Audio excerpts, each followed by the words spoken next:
Tom Nix to Charlotte County COPWATCH July 12 middle. I know all about corruption in law enforcement. It's not just the police. The heart of the problem lies within the court system. The district attorneys give a green light for the police to do anything they want to, and they will prosecute.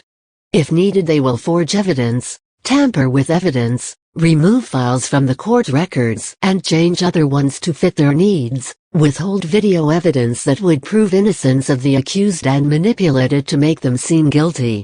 All this done with the approval of the judge of the court. I really didn't think that all this would be possible in this great country of ours, as we have always been taught how great our court system is. But all this is just pure propaganda given by those in charge to those who just listen and believe that whatever is told is the truth. It seems like this were to occur in the private sector, they would be arrested under the RICO statute, for this is truly organized criminal activity, but I guess it's legalized criminal activity. I didn't just read this over the internet, I experienced this in real life. What is really shocking is there is no one who seems to care that this does really happen to victims who end up prosecuted as a result police brutality or excessive force. This happened to me 6 years ago, and I still suffer from the pain that was inflicted upon me from the brutal beating by 3 police officers who almost killed me as I opened my door in my motel room thinking it was housekeeping, and found out it was police hiding behind laundry carts so they could grab me and out of my room and beat me so brutally that I still suffer today.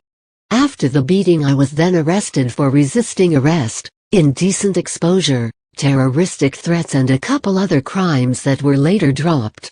After having lost my job, I did not have the money to pay an attorney $10,000 to prove my innocence.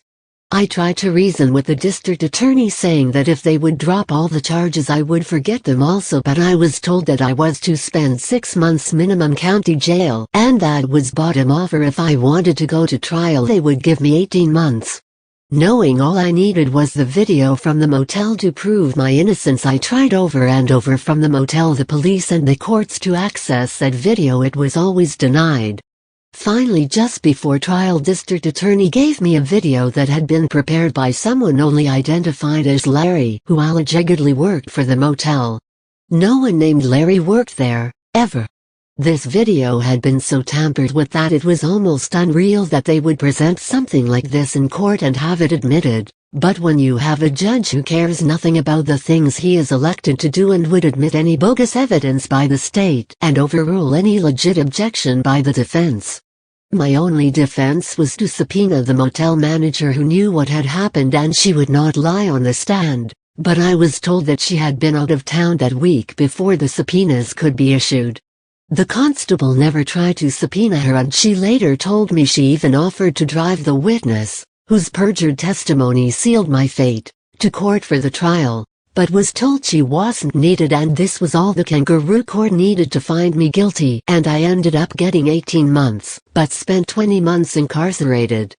Being found guilty, I filed for new trial, which was denied, and then filed appeal to the district court. I was then given a court-appointed attorney who was also an officer of the court, who then chose an attorney that his firm had just hired from the DA's office to prepare the brief.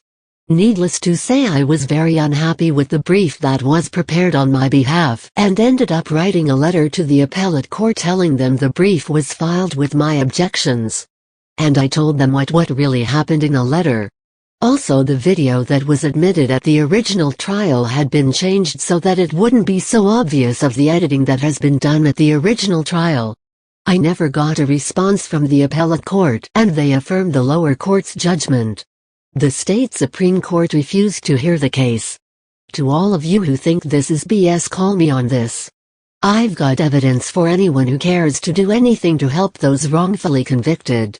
If there are any attorneys who have any kind of cojones, man up and do what's right and help a poor guy out and do something to change the system so that we can all have a fair chance for a fair trial.